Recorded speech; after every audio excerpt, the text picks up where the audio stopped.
BSc presents option સ્ટ્રીટમાં આપ સૌનું સ્વાગત છે દર્શક મિત્રો. હું યોમિક આપની સાથે. ભારતીય માર્કેટ આજે તમે જુઓ તો એક ઘટાડા બાદ ન્યૂનતમ સાથે રિકવરીના મોડ સાથે આગળ વધી રહ્યા છે. પરંતુ આ રિકવરીના મોડ વચ્ચે પહેલાં ઇન્ડેક્સ ઉપર વ્યૂ લઈ લઈએ તો આપણી સાથે એસઆર રિસર્ચથી શ્યામ રેલવાણી આપણી સાથે જોડાયેલા છે. તો શ્યામ સર, પહેલાં તો આપણે સેન્સેક્સ ઉપર વ્યૂ લઈ લઈએ. જે રીતે તમે જુઓ તો આજે આપણને એક ઘટાડો જોવા મળ્યો છે. એટલે સ્વાભાવિક છે કે પ્રશ્ન એ થાય છે કે હવે સેન્સેક્સમાં આગળ શું કરવું, રાઈટ? તો અત્યારે સર જોઈએ તો આપણને જે રીતે મોમેન્ટમ જોવા મળી છે, થોડીક રિકવરી અહીંયા પણ આવી છે. તો એક વખત સર અહીંયા તમારો ક્વિક રિવ્યૂ લઈ લઈએ સર.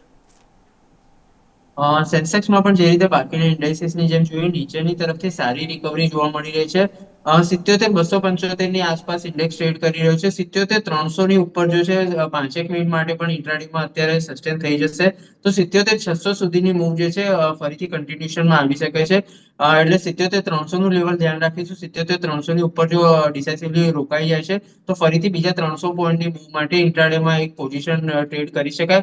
નીચેની તરફ ઇન્ટ્રાડેમાં સપોર્ટ વાળા એરિયા તરીકે જોઈએ તો 77,080 થી લઈને 77,150 વાળો એરિયા જે છે ઇન્ટ્રાડેમાં સારા સપોર્ટ તરીકે બિહેવ કરશે. જો કદાચ એની નીચે ઇન્ડેક્સ સસ્ટેન થઈ જાય છે તો ડીલો તરફ એપ્રોચ થશે. પણ અત્યારનું જે રીતનું સેટઅપ છે ઓવરઓલ નીચેની તરફથી જે રીતની રિકવરી જોવા મળી રહી છે ઇન્ડેક્સિસમાં, તો 77,300 ઉપરની તરફ જે છે ક્રોસ કરવાની શક્યતા વધારે છે. એટલે એક વખત એને અહીંથી 50 પોઈન્ટ ઉપર બીજું અગર સસ્ટેન થઈ જાય તો નવી પોઝિશન પણ ઇન્ટ્રાડે માટે બીજા 250 થી 300 પોઈન્ટ માટે ટ્રેડ કરી શકાય. તો આ રીતે એક વ્યૂ બનતો જોવા મળે છે, જેને આપણે ધ્યાન પર રાખીશું. આ વાતથી આપણે ઓવરઓલ ઇન્ડેક્સ સ્પેસિફિક, પરંતુ આ હવે સ્ટોક સ્પેસિફિક વાત કરી લઈએ. થોડુંક આજે આપણને ખ્યાલ છે કે ડિફેન્સ કાઉન્ટરમાં સેલિંગ પ્રેશર હતું, તેમાંથી જ બીડીએલ મારે વાત કરવી છે. ભારત ડાયનેમિક્સ તમે જો આજે આપણને એક ફર્ધર 3.5% ઘટાડો છે અને દિવસના લોની નજીક જ છે. બીએસસી ઉપર જો અત્યારે નજર કરીએ તો આપણને 1310 રૂપિયા ઉપર કારોબાર કરી રહ્યો છે. તો સર અહીંયા કઈ રીતે જોઈ રહ્યા છો? જે રીતે આપણને ખ્યાલ છે કે બીડીએલ, એકવાર બીડીએલનો સ્ક્રીન ઉપર ચાર્ટ લઈને આવીશું, એમાં તમે જુઓ તો જે રીતનું પ્રેશર જોવા મળ્યું છે, થોડુંક સેલિંગ પ્રેશર જોવા મળ્યું છે. 1425, 1450 એક ડબલ ટોપ બનાવવાનો પ્રયત્ન કર્યા છે. હવે આજના ઘટાડાને સર કઈ રીતે એક્યુમ્યુલેટ કરીશું? શું અહીંયા આજના ઘટાડામાં ફર્ધર શોર્ટ કરવું હોય તો કરી શકાય સર? બીડીએલમાં અગર થોડું ચાર્ટને ઝૂમ આઉટ કરીને મોટા ટાઈમ ફ્રેમ ઉપર જોઈશું તો એક એપ્રિલમાં જે છે નીચેની તરફ 1140-50 ની આસપાસના લો કર્યા હતા. જૂનમાં પણ સેમ લો કર્યા હતા. એટલે ડબલ બોટમ વાળી પેટર્ન બનાવીને ઉપરની તરફ સ્વિંગ બતાવવાનો ટ્રાય તો કર્યો તો પણ લગભગ 200 EMA ની આસપાસથી જ રિજેક્શન લે છે. સ્ટોકે એની ઉપર 2 વખત એટેમ્પ કર્યો તો ત્યાંથી તમે જે રીતે કહ્યું ડબલ ટોપ ટાઈપની પેટર્ન બનાવીને અત્યારે 200 EMA 100 EMA બંનેની નીચે ક્લોઝ કરે છે. તો અત્યારે સપોઝ આજનું જો ક્લોઝિંગ એક વખત જોઈ લઈશું. આજનું જો ક્લોઝિંગ જે છે સ્ટોકનું નીચેની તરફ 1296 ની નીચે આવી જાય છે. અત્યારે સ્ટોક 1310 ચાલે છે. તો નવું એડિશન ફ્રેશ શોર્ટ કોઈને કરવું હોય તો પણ કરી શકાય. ઉપરની તરફ જે છે ગઈકાલના હાઈ 1357 ની આસપાસનો એક એસેટ રહેશે અને નીચેની તરફ 1235 સુધીની સ્ટોકમાં જગ્યા છે. 1235 અને 1160 બે ટાર્ગેટ માટે નવું શોર્ટ કરવું હોય તો પણ કરી શકાય. પણ એક વખત 1295 ની નીચે ક્લોઝ આવવા દઈશું. ઓકે, તો આ રીતે એક વ્યૂ બનતો જોવા મળે છે, જેને આપણે ધ્યાન પર જરૂરથી રાખીશું. નેક્સ્ટ કાઉન્ટર આપણે વાત કરી લઈએ ઇન્ટરગ્લોબ એવિએશન એટલે કે ઇન્ડિગો.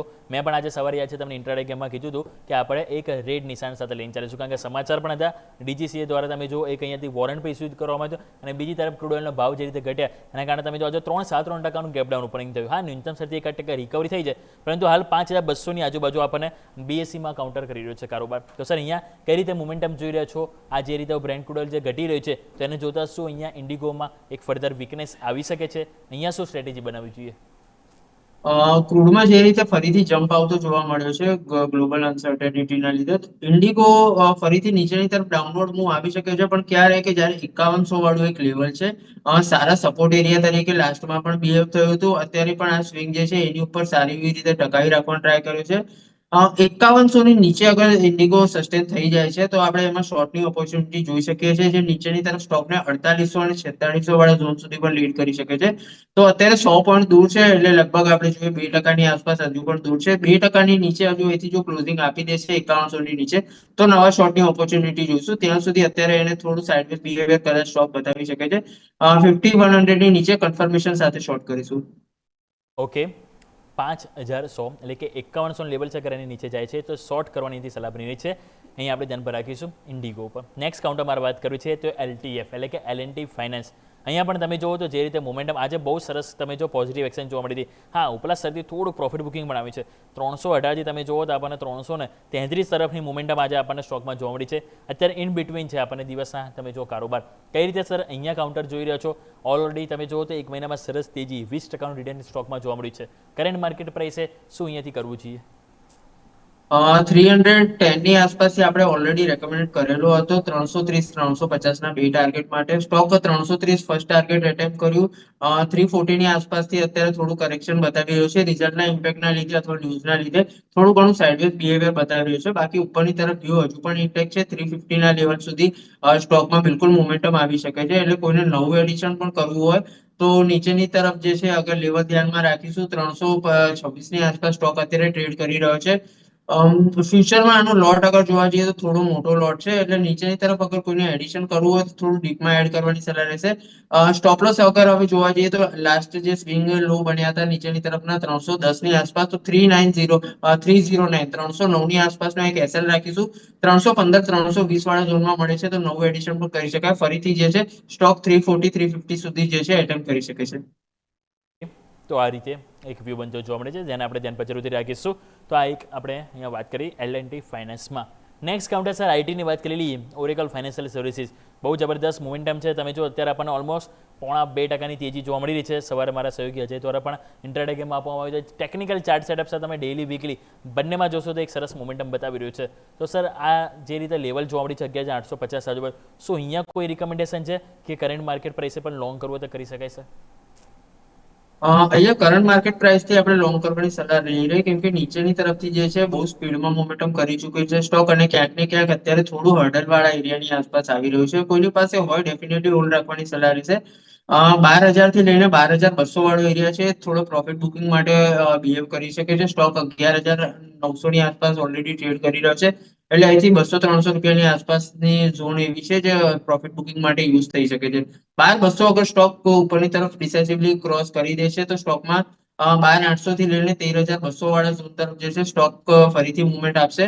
તો અત્યારે કોઈને નવું એડિશન કરવું હોય તો એક ડીપની રાહ જોઈશે. નવું એડિશન કરવું હોય 11,400 11,500 વાળા ઝોનમાં, અથવા તો પછી 12,200 ની ઉપર સસ્ટેન થઈ જાય છે ત્યાં કરીશું.